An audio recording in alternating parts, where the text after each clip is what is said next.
Well, good morning and welcome once again to Elevenses. I'm Kevin Williams of Survival Skills Rider Training, and this is my twice weekly webcast. And contrary to popular expectations, I am actually live this morning. I'll tell you why in just a moment. Now, what have we got for you in today's show? Well, we have an extra item, first of all. It's a post from the Sun, which apparently tells us that we don't need a license to ride an electric motorcycle. I'll put them right on that one. Ford's BlueCruise driver assist aid is under NHTSA investigation in the USA. Guernsey has pulled the plug on an e-bike rental scheme. Meanwhile, in the Punjab, they have scrapped a plan that would have given interest-free electric motorcycles, well, not given them, but basically provided them on an interest-free scheme to students. Mini apparently could consider building an electric motorcycle. I'll believe that when I see it. And if you're in Newcastle, you can pop a date in the diary for August for something called Extreme Enduro. It's set to race up and down the quayside, apparently. Sounds like fun. Kawasaki are pulling out of World Superbikes at the end of this season, but will supply engines to Bimota. And Maeving have released a powered up model of their RM1, but I don't think it's actually any prettier. And finally, in today, fairly long item, coming back to the 20 limits issue that I talked about a couple of weeks ago. Today I'll be looking at how speed limits used to be set via the 85th percentile method, looking to see whether that is still valid or whether objections from safety campaigners actually have any validity. So stay with me, plenty to cover today as we go through the show. Don't forget, if you've any comments, any questions, anything you want to ask, I am very happy to answer those as I go along if I possibly can. If I can't do that, I will get to you after the show. And good morning to Sue, who's looked in. Nice to see you. Right, okay, so on with the show. Now, the first thing I was going to say is very briefly that today's show is actually live. Now, I was due to head up to Cambridge today to give a presentation to the local ROSPA group on Sunday, but when I got an email on Wednesday afternoon inviting me to come and talk to their group, I guess there was actually something wrong. So I dropped them a line. It seems that somehow we got our wires crossed. They hadn't put me in the diary, even though I thought I'd confirmed the training or the talk session. So I am in the diary now for my crash course, as in how not to crash, for September. So that'll be up in the Cambridge area. Anyway, it turned out to be a good thing since, as you may know from the last two shows, I did go down with COVID, and unfortunately, as of yesterday lunchtime, I still wasn't testing positive. Sorry, I still was testing positive. I wasn't testing clear. Now, second thing, I just want to quickly credit Jeff with the story about the road legal stand-on e-scooter that I mentioned in Wednesday's show. I forgot to do that on the date, so one show late. Thank you, Jeff, for highlighting that one for me.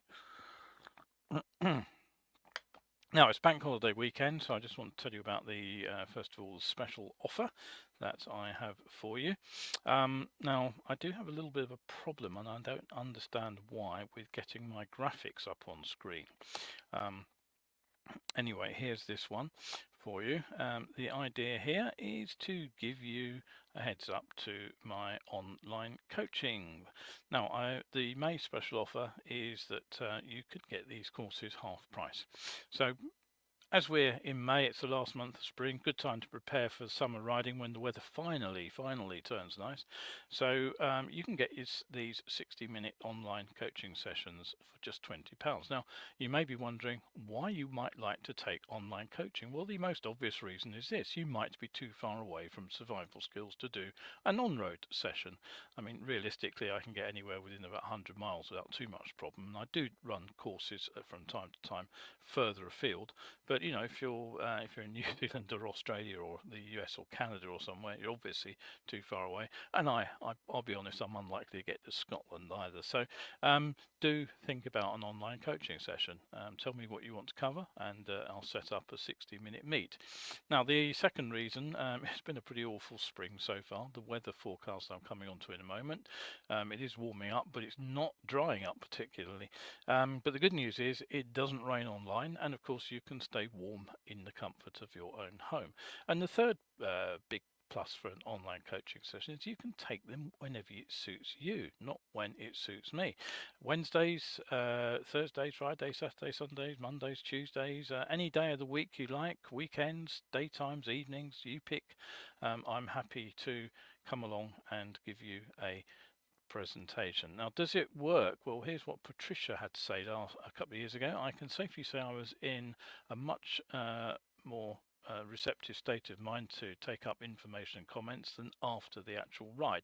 At home you can sit with a cup of coffee, no distractions except cats, take notes, go through video footage at a time to suit. That was actually a follow-up session after an on-road course.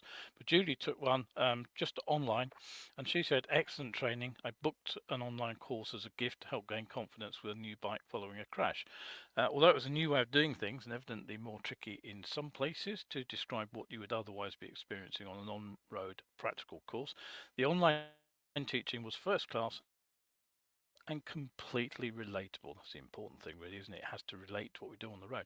Kevin taught both what to do when things go wrong, how to swerve, how to correct lines, how to avoid running tight or wide, but also why they were happening in the first place by asking the bike to do two things at once or gripping too tightly posture there, basically. We covered basics that once taught as part of Mod 1, but at the time nobody explained why they were needed, just that you had to pass, as well as a lot of other tricks and tips that ultimately turned nerves into a big wide grin in a matter of hours. And so that's Julie, highly recommended. So what's on offer? We'll choose from two options really at the moment. I've got the Introduction to Cornering course. That's an in-depth and step-by-step look at my approach to riding twisty roads, which includes my point and squirt system and the reference point system, which I use too, which tells you where to put the bike and when. Or you can roll your own course, basically. If you've got issues that you want to look at, then tell me. And what I'll do is I'll put a one-off course together. We can work through your problems. I'll give you some suggestions of what to do about it. But most importantly, I will give you some practical riding exercises that you can take out on the road on all these online courses. So you are getting, in my opinion, some of the most carefully thought out training available in the UK from me, Kevin Williams. And I am an experienced rider coach. I've worked with all levels of rider from complete novice to expert, including off-duty police, incidentally. And I'm also a qualified e-tutor. So 60 minutes is roughly how long each session lasts. If you've got follow-up questions after the session, I'm happy to answer those. I'll do that by email. And you get a download link for the video, which means you can basically take the session away with you and review it as many times as you like. So for this offer, 20 sessions are available at £20 each. That's half the usual £40. So the link to order one of these sessions is here. I'll just pop that up for you in the comment stream. So have a look for that, and that's where you want to go, and that's a nice easy link to follow for you anyway.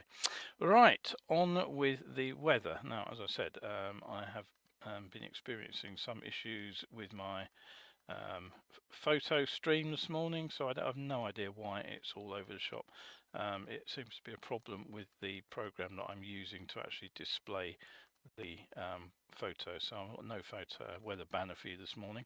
But right now it's warm, bright and cloudless here in London, and that pretty much extends across the south of the UK, I believe, but it may not stay that way. There is rain moving into the far south. Now in the north it will be cloudy, further spells of rain sadly, and northeastern Scotland in fact will see heavy showers this afternoon, some thundery. The picture for Monday still largely unsettled, with the north and the far south seeing patchy rain in the morning, but by the afternoon cloud will build up across the country. There will be widespread showers and they could turn heavy and thundery. Nothing much changes for Tuesday, unfortunately. We'll keep the cloudy rain, cloudy patchy rain persisting in the north where it will feel cold, and also the far south where it will be at least be mild. Showers will develop for the rest of the UK later in the day. But finally it does look like, with just the far north getting some rain and a few showers in the south. Morning to Terry, who's just looked in. Good to see you. Right, so on with the news now.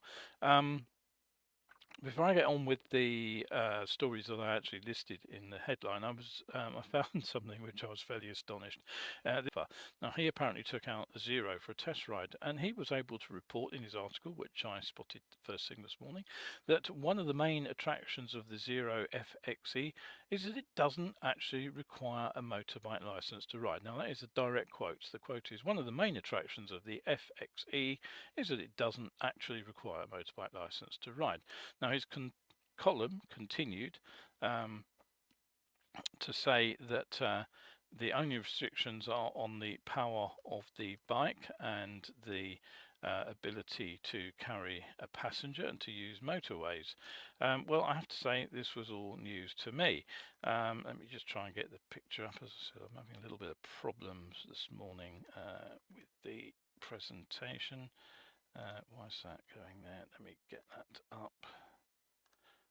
Right, try and get that up. There we go. So there's a picture that's actually snapped directly from the online article, and you can see it says quite clearly no license is needed. Well, you know, this was news to me. I'd been wondering if I'd missed some populist change to the licensing laws that the outgoing Tory government had enacted at the last moment, thanks to the manoeuvrings of the National Motorcyclist Council. So I carried on reading the rest of the article, and basically what it says is once you've picked up your CBT along with a set of L plates, you can get out on the road. Well, I'm sorry to disappoint anybody who might be reading this and thinking that you can get a CBT without a driving license, but you cannot do that. It's not how the system works. As a minimum, you will need a provisional license with motorcycle entitlement, or you will need a full car license that automatically provides a motorcycle entitlement at the provisional level. You simply cannot rock up to your local CBT centre without some kind of license. You'll be turned away. And of course, because this is an A1 machine, you will also have to be 17 or over. And the other thing that is missed out from this is the small matter of insurance. So all I can say to that is get your information from a reliable source. Right, okay, now it's not just Tesla's autopilot feature that seems to be far from perfect. The the US National Highway Traffic Safety Administration is now investigating Ford's BlueCruise technology. That's another one of these driver assistance systems, and it is fitted to the Mustang Mach-E amongst other vehicles, and it seems that it's been malfunctioning, and that in February a Mustang Mach-E hit the rear of a stationary Honda. That sadly killed the driver in the stationary car. The second collision happened in March in Philadelphia, and again there was a fatality attached to that particular crash. The NHTSA are also looking into those particular issues. It says that they'll monitor or see how the driver monitoring system actually works. They will see how it performs driving tasks generally. Ford's said to be helping the NHTSA to support their investigation. Now, BlueCruise works very much like the autopilot system on the Teslas, although it uses LiDAR as well as cameras, I gather. And it basically checks whether drivers are paying attention by using eye-tracking cameras too inside the car. Now, this is said to prompt the driver to take back control if the system of vehicles any drift in focus. Now, personally, I'd say that handing back control to a driver who's lost focus and thus situal awareness is probably not a great choice of action. You know, I can I would suspect that something, I don't know, I've talked about this in the past, something to wake the driver up first is probably a good idea before trying to hand the control back. I don't know exactly how it works, but be interesting to know. Paul's looked in. Good morning, Paul. He says he's late because he's been distracted by a question about untested, non-certified motorcycle clothing. Yeah, I'm sure you're busy with that all the time. Right, anyway, over on Guernsey, EV, who provide electric hire bikes, they've been forced to suspend this scheme due to a lack of an insurance provider. JEV, who actually own the EV company, say they can no longer support a loss-making public service. Now, the hireable e-bikes were temporarily taken out of service at the start of March with a view to reintroducing the machines in the near future. But on Tuesday last week, it seems that the infrastructure minister, one Andy Jahan, he told the States Assembly, which is the governing body of the island, that the government could not step in to save the fleet. He said, we haven't actually been asked to resolve the insurance issue, but we were asked whether we would invest in the business. So, okay, EV responded by saying that, oops, that's not what I meant to do there, that their bikes help the island to achieve its sustainable transport and carbon neutral targets, and that they're a component of a progressive transport system, which all sounds jolly good. Let's turn that off, it's annoying me. But they say that the island is underserved by existing services. The council disagree. They say there are other providers. The bus service is a cheap alternative to the cycles, and I have pointed out in the past that the cycles are actually pretty darned expensive. And I'd be interested to know why they cannot get insurance for these bikes. It does seem like a very odd issue. Anyway, if you happen to have any ideas about what the answer to that particular problem is, do feel free to drop me an answer on a postcard. Okay, so what's next in the list? Well, this is the Punjab e-bike story. Now, on the Indian subcontinent, it's a different kind of electric PTW scheme that's failed. Now, in a meeting chaired by the Chief Minister of Punjab, one Mariam Nawaz, they announced that they were going to scrap the recently announced project of distributing interest-free, eco-friendly electric motorcycles to students in Lahore, and they will be passing out access to conventional petrol-powered bikes through this low or zero interest scheme. Now, not surprisingly, decisions upset environmental campaigners who'd backed the introduction of the e-bikes. Raphael Afam, for example, he's a lawyer. He believes the best solution to combat air pollution is an investment in electric public transport. For a big city like Lahore, concrete steps are required to improve air quality. All talk and no work will result in zero results. So what was the official reasoning for the change of heart? Well, they said it was down to battery theft and low mileage of the bikes themselves, although I can't imagine students are likely to be riding huge distances to work. Anyways, up.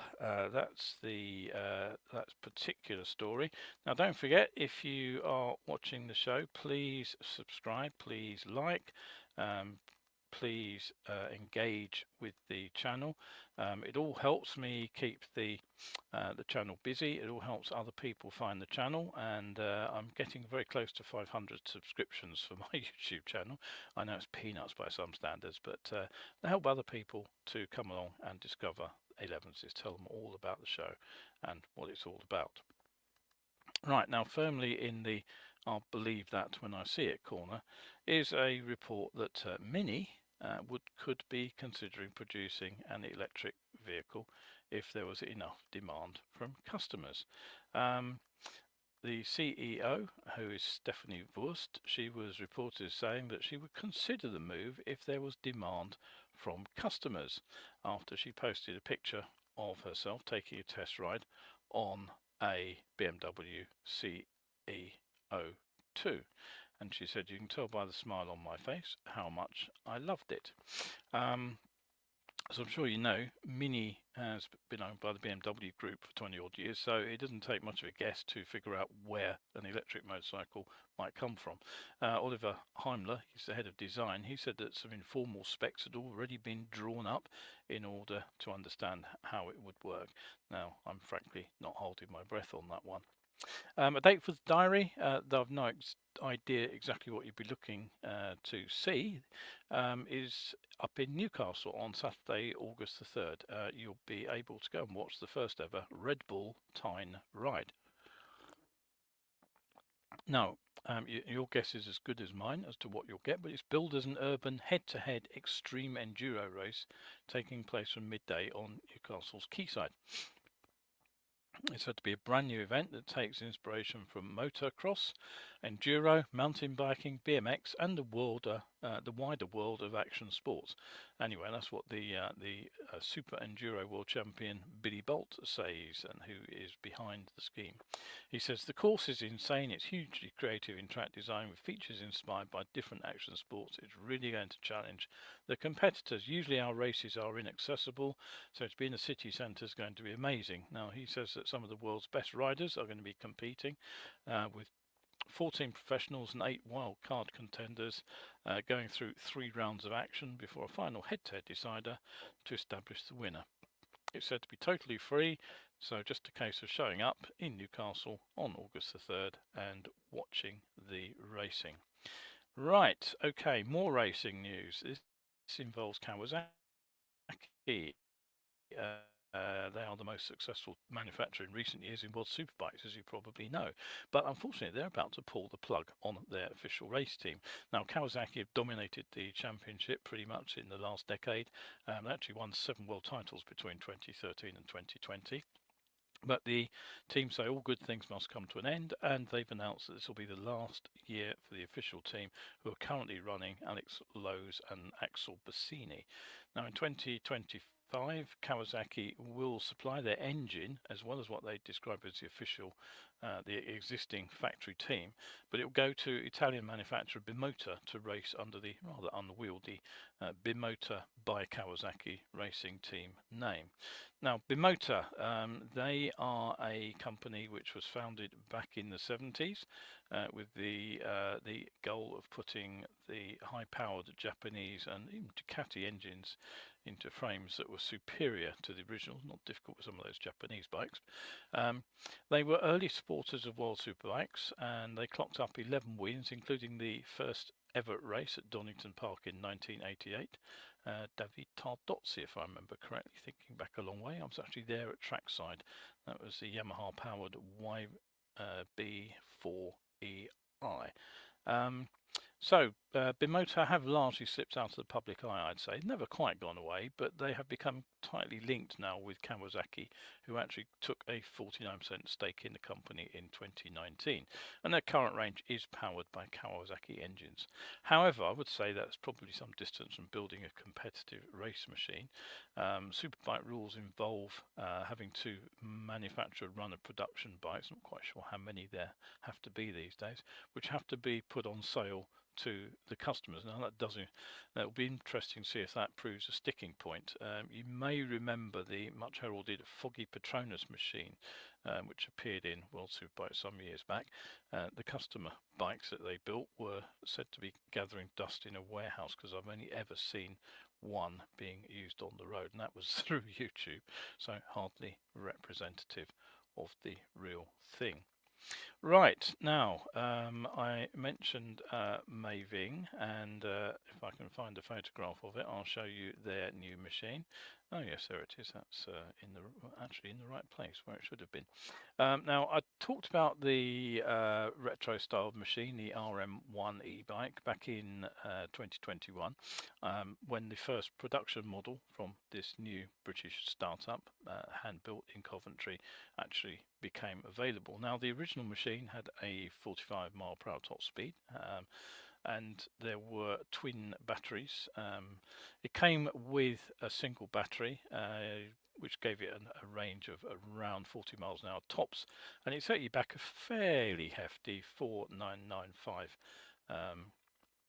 at the time. If you wanted a second battery, obviously it doubled the range, but it also added another £1,200 to the price.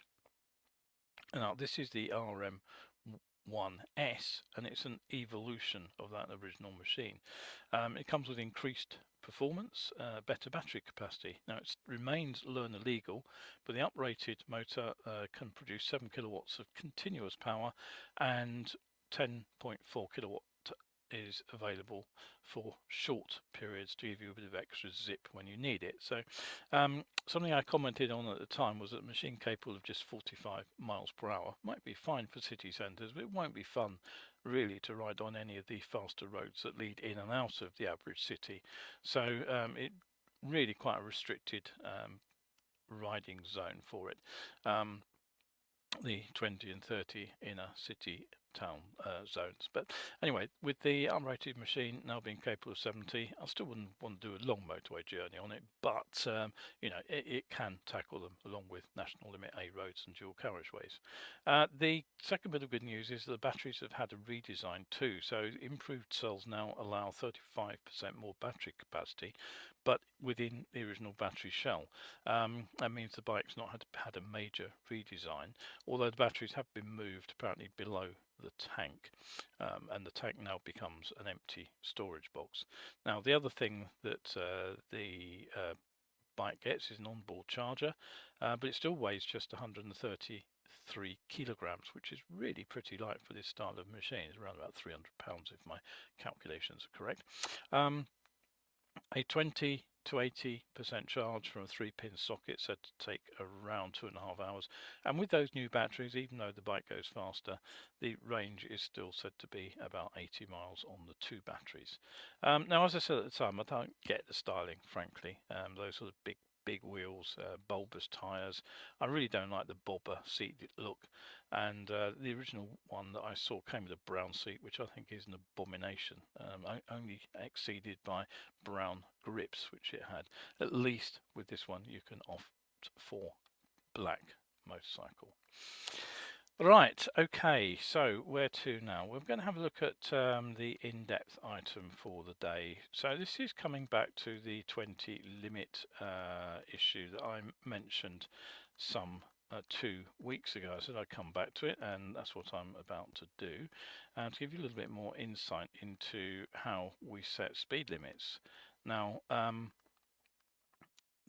the question I posed 2 weeks ago was that why aren't speed limits set logically anymore? And this was talking about the Welsh government's decision to modify their blanket urban 20 to allow individual councils to actually raise them again where appropriate. Now, I said at the time that in my view the blanket urban 20 approach does at least mean there's no confusion about what the speed limit is on any particular road. Now, many people argue that the 20 doesn't work because not everybody obeys it, but as you can see from this pair of graphs, that's a pretty simplistic view, because what has actually happened is that there has been an overall downward shift in speeds towards 20 miles per hour. It hasn't stopped everybody speeding, but generally speaking, average speeds will have dropped. That's the important way that 20 limits work. But what happens when you let local authorities set speeds? Well, basically, it means political pressure actually now comes into operation rather than safety and design. And that's why right now London is such a patchwork quilt, where it's actually essential as I drive along to check the speed limit for every single road. The problem is that most speed limit signs are placed on street corners where you've got a lot of other things to do, not least checking for cyclists coming up the inside of you and looking for pedestrians who are about to step off the pavement, thanks to the highway code changes, which doesn't give you a lot of time to look for the speed limit signs, which of course are at right angles to you as you approach the junction. And with the patchwork quilt effect, it really means you don't know what the speed limit is on any road. Now, I've just mentioned in 2 weeks ago that there is a local set of lights, literally a few hundred meters from me, where there is a 30 across a 200 yard distance, which is through the middle of the traffic lights. It's 20 on either side. Talk me through the logic of that. It's probably because the third leg off the junction is actually a 30 limit, but every road off that road is a 20. I don't get it at all. It's completely mad. And I've also talked about the nearby Spaniards in Pinch Point at the top of Hampstead Heath, where traffic has to negotiate its way through a single lane stretch. It's past the old toll gate, where there's bizarrely a 30 limit through the narrowest bit of road. Either side of it, where the road is nice and wide, is 20. That's down to the stretch of road falling into different councils who have different policies. But the counter argument to the blanket approach is that it leaves main through routes under that blanket 22. Now, what seems to have been ignored, as I said at the time, in those original Welsh proposals, they did actually allow for roads with a 20 limit where it wasn't appropriate for that limit to be raised. But there's always a but. This in turn raises the ugly questions of what do we mean by appropriate and who gets to decide. Now, I know that some people will insist that lower limits are automatically safer for a couple of reasons.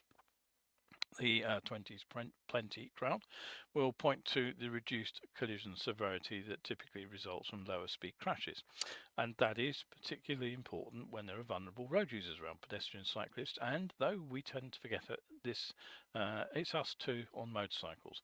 We don't have a much better chance of surviving the impact against the side of an emerging car than a pedestrian has of stepping out in front of a moving car and being hit at the same speed. So in theory at least, the second advantage is that lower speeds should increase the time we have to react to developing situations, and of course the vehicle can also respond to driver or rider inputs more rapidly. It's basic physics. You should know by now that if we double our speed, we quadruple our stopping distance. Well, the maths works in reverse too. If we halve our speed, our stopping distance is 1/4 of what it had been. However, there are drawbacks too. In my experience, drivers tend to follow far too close when the vehicle ahead, i.e. me, is moving slowly.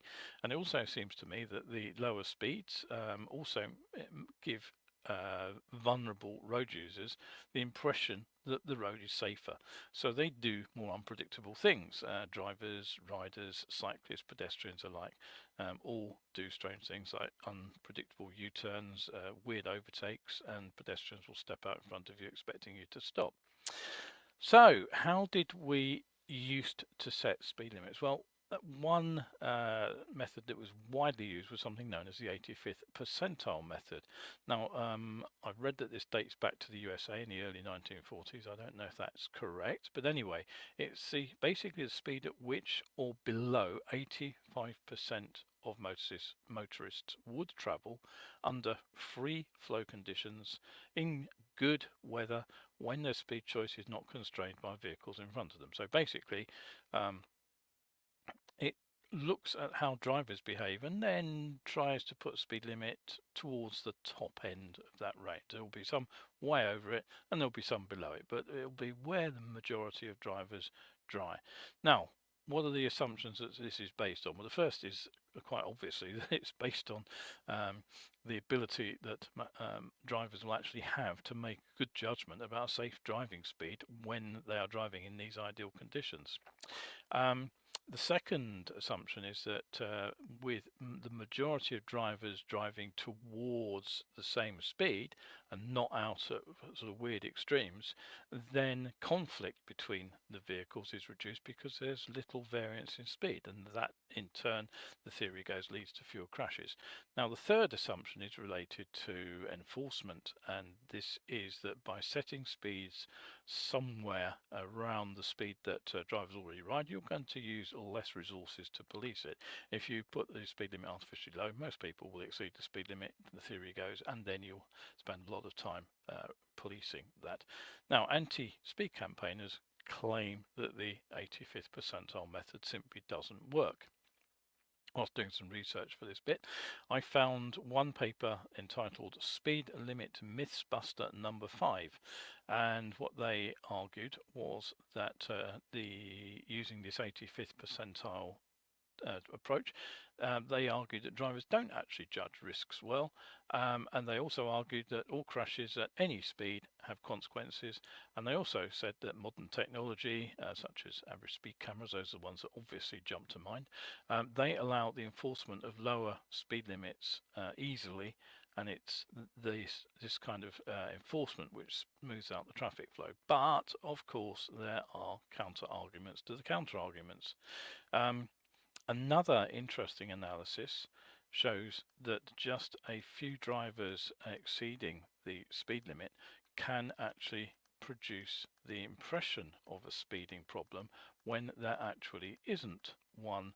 And what they say is, then we shouldn't use this to challenge the concept of the 85th percentile speed, and if we do, we actually lose some valuable insights about how drivers move.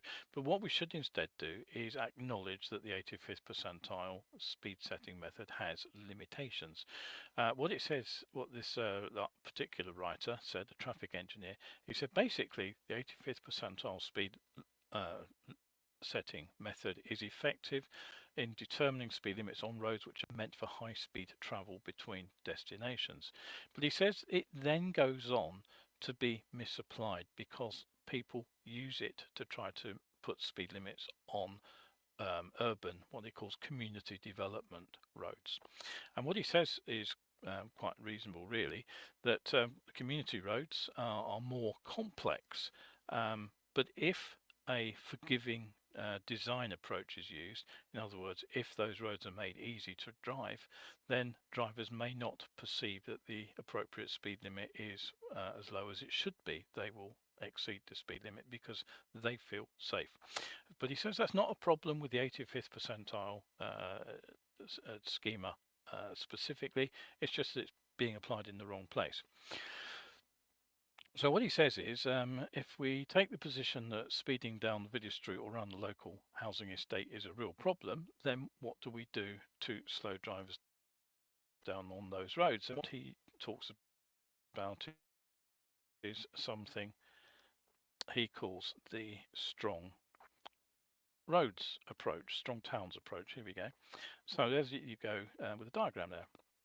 And basically what he says is that there are two engineering approaches. The first is the standard one where you conduct a speed study and you look to see if there is excessive speeding, and if there isn't, well, then you just forget about the problem. If there is excessive speeding, then he says the standard engineering solution is often to raise the posted speed limit, and that of course is what most people intuitively want to happen. If they don't see problems on a road, what they do is they drive faster and they wonder why the speed limit has been set low, and the standard response to that would actually be to raise the limit. But he says the strong towns approach does it somewhat differently. You conduct your speed study, and again you ask if there's excessive speeding, and if you don't find any, then again you carry on and look at the next area where you might have a problem. But if there is a problem with drivers speeding, then you change the street design. So what he's saying is it is the street design that is the issue, and having done the street design, redesign, put it in place, you then go back and you conduct your speed study again and see if speeds have dropped appropriately. So the answer is here is that it's the engineering solution that matters, not what people think. You change the engineering to match the problem. And so he says quite frankly, if driver speed, then it's the engineering that's gone wrong. And the answer is to match the road design to its function rather than slap an artificially low limit on the road. Now that brings me back in a roundabout way to raising that question of where speed limits may or may not be appropriate. Now right now some boroughs in London, they have instituted these 20s only in residential streets, leaving through routes at 30. So at least it's reasonably predictable and it's reasonably in line with the the usage of those roads and also the design of those roads. Others, like the borough in which I live, they have gone for the patchwork quilt approach, where limits appear to have been changed at random, probably in response to local pressure. In other words, it's a direct contradiction of that engineering approach. So there's no easy way of determining the limit. You can encounter a new 20 almost anywhere, which either means you default 20 miles an hour just on the off chance that you are in a 20, or you risk annoying the driver behind, of course, or you take a punt and say, well, this looks like a 30 road, and then of course you risk a ticket for having failed to spot it's been turned into a random 20. And then there is the 20s plenty boroughs. Islington, for example, very proud of itself as they announced that they were the first to drop the limit to 20 borough wide. The result is, of course, that there are plenty of wide arterial routes that run through Islington where the limit's 20, which hardly anybody sticks to. But at least they have a predictable speed limit, and if you choose to ignore the speed limit, that's your decision. But at least you know where the bottom line lies. Right, so that is really what I wanted to say on this. Terry says the guesswork aspect of speed limits is not just compliance lottery, it's a distraction and therefore hazardous. Yeah, as I just said, if I'm turning left into a side road, what do I look for? Do I look to see if I can spot the speed limit signs on the side of the road, or do I check for pedestrians crossing the road, cyclists coming up the inside of me under the new highway code rules? Very much so. Anything that causes you to spend more attention on the roads is a bad idea. And Reese says, does anybody find they mentally switch off when going so slowly? Well, not really in a 20, I would say, because there should be plenty to keep you wide awake at 20. Some of the rural roads where the speed limit's been dropped, there are some with, for example, the blanket 50 on, where they are designed to keep traffic moving at the same speed as articulated lorries and reduce overtaking, actually, so it reduces overtaking accidents. But yes, there are some stretches where I do feel that a lower speed limit does turn you off mentally, because the roads are very easy to drive. There are some stretches where there are environmental limits on some bits of motorway, and when they're quiet it feels like you're standing still on those. But generally speaking, I don't have too much of a trouble with the varying speed limits. I'm not a fan of this idea that by going faster you pay more attention. I do think that is one of the, a bit of a myth. Anyway, that is pretty much for the end of the show. I do want to just give a quick shout out to those who supported me last week, and there they are: Kelvin, Hallam, Charles Kittle, Dave, Helen, and the Anonymous. Anonymous is a very generous donor, I have to say, to my show. And don't forget, you can also, if you support me on Coffee, that's when you get your lights up on in here. As a supporter, you get that access to a month's of the Survival Skills Archive, 1,000+ better bike articles, and if you become a subscriber, you get access for as long as you subscribe. Now that is it for today. Thank you once again for watching. We just have one more comment. Look in. NZ just went. That's a rugby story, right? Okay, thank you for that, Terry. I probably won't be bothering to watch that later, but congratulations to the Kiwi team out there. Right, anyway, so yes, I was about to say that's it for today. Thank you for watching. Elevenses will be back on Wednesday at the regular time of 11 o'clock. The following Sunday, though, I will be down in the southwest of England. I've got a couple of presentations to deliver down there. More about that on Wednesday, and I may not be back the following Wednesday. I'm not sure on that one at the moment, so watch out. There may be a couple of recorded shows coming up. Anyway, if you are out there on your bike today, do keep an eye on the weather. As I said, it's not too bad, but a bit variable in places, so if you are riding, stay shiny side up.